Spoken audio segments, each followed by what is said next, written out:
चलिए अगली खबर का रुख करेंगे। भोपाल से ही मिल रही है, जहां जल्द उपचुनाव को लेकर संभावनाएं अब तेज होती नजर आ रही हैं। ग्वालियर चंबल संभाग में बीजेपी सक्रिय हो गई है। 22 अगस्त से बड़े कार्यक्रम बीजेपी करने जा रही है, तो इसको देखते हुए उपचुनाव की संभावनाएं अब तेज होती नजर आ रही हैं।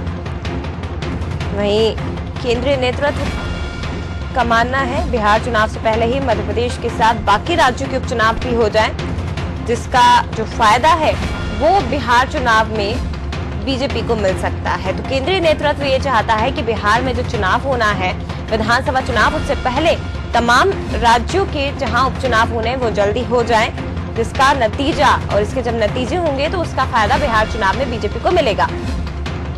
और पॉलिटिकल एडिटर मनोज वर्मा जी हमारे साथ फोन लाइन पर जुड़ गए हैं। मनोज जी, जिस तरह से सक्रिय होती बीजेपी नजर आ रही है, हालांकि सक्रियता तो उसकी पहले से ही बढ़ी हुई है चुनाव को लेकर, लेकिन अभी 22 अगस्त को जो बड़े कार्यक्रम करने जा रही है, 22 अगस्त से शुरुआत हो रही है, क्या समझा जाए, जल्द ही अब उपचुनाव हो सकते हैं?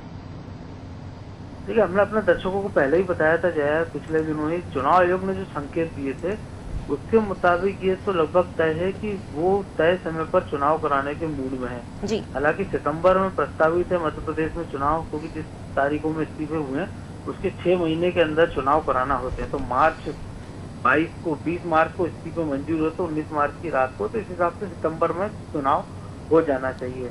बिहार में भी चुनाव होना है। बिहार में कई सारे राजनीतिक दलों की मांग है कि बैलेट पेपर से चुनाव कराए जाए, और यहाँ भी कांग्रेस की यही मांग है कि संक्रमण के खतरे को देखते हुए ईवीएम की जगह बैलेट पेपर का उपयोग किया जाए।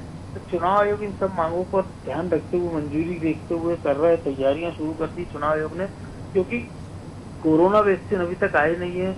हिंदुस्तान में भी इसके तीसरे फेज का ट्रायल शुरू होना है। ऐसे में अभी ये तय नहीं है कि ये कोरोना का मामला कब तक खींचेगा।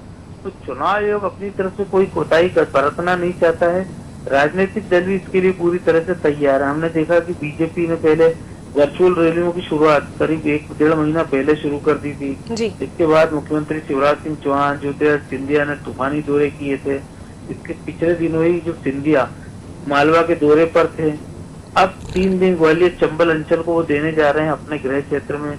उसमें बीडी शर्मा भी होंगे, नरेंद्र सिंह तोमर भी होंगे, और करीब 10,000 कांग्रेसी कार्यकर्ताओं को बीजेपी में शामिल करने का लक्ष्य अलग अलग विधानसभा क्षेत्रों में ये कार्यक्रम होंगे।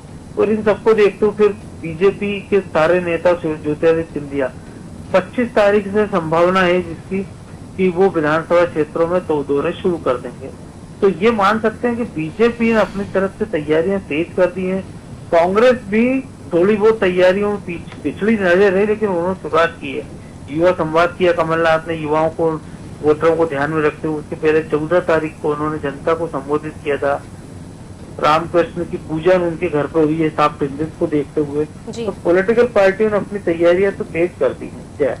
बिल्कुल, पॉलिटिकल पार्टियों ने अपनी तैयारियां तो तेज कर दी हैं सर, लेकिन जिस तरह से केंद्रीय नेतृत्व की सोच है कि बाकी राज्यों में जहां भी उपचुनाव होना है वहां मध्य प्रदेश के साथ ही हो जाए, बिहार चुनाव से पहले हो जाए, तो क्या वाकई में ये जो नतीजे आएंगे उपचुनाव के, उनका असर बिहार चुनाव पर पड़ता हुआ नजर आएगा? या वहां के जो अगर जनरेशन को देखें, वहां की स्थितियों को देखें, तो रोजगार एक बड़ा मुद्दा वहां पर बताया जाता है और भी कई तरह की चीजें, ये ज्यादा असर डालेंगी?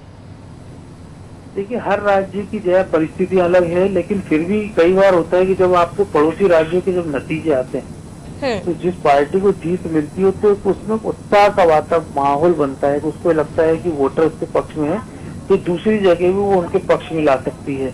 तो इन सब का असर तो जरूर पड़ता है। लेकिन अब क्योंकि स्थानीय मुद्दे अलग होते हैं चुनावों के, हमने पहले देखा भी है कि मध्य प्रदेश, छत्तीसगढ़, राजस्थान के चुनाव हुए, तीनों जगह बीजेपी की सरकार थी, लेकिन छत्तीसगढ़ में बीजेपी का सफाया हो गया, राजस्थान में बीजेपी कांग्रेस में करारी टक्कर हुई, और मध्य प्रदेश में बीजेपी सीटों में पिछड़ी, लेकिन वोट बीजेपी को ज्यादा मिले थे। तो ये सारे माहौल से हम कह नहीं सकते हैं कि एक राज्य का असर दूसरे पर पड़ेगा, लेकिन एक उत्साह जो बढ़ता है, वोटरों को ये लगता है कि ये पार्टी ठीक है, इसको जो फ्लोटिंग वोटर है उसका मन जरूर बदलता है। वही फ्लोटिंग वोटर जो है 5 से 7% जो आखिरी समय वोट डिसाइड करता है कि किसी कैंडिडेट को देना है पार्टी को, वो निर्णायक साबित होता है। बिल्कुल, बहुत शुक्रिया सर ये तमाम जानकारी साझा करने के, तमाम बातचीत के लिए।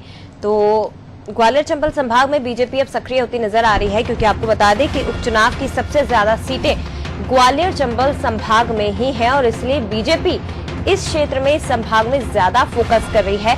22 अगस्त से बड़े कार्यक्रम बीजेपी आयोजित करने जा रही है, जिसको लेकर अब उपचुनाव की संभावनाएं तेज हो गई हैं।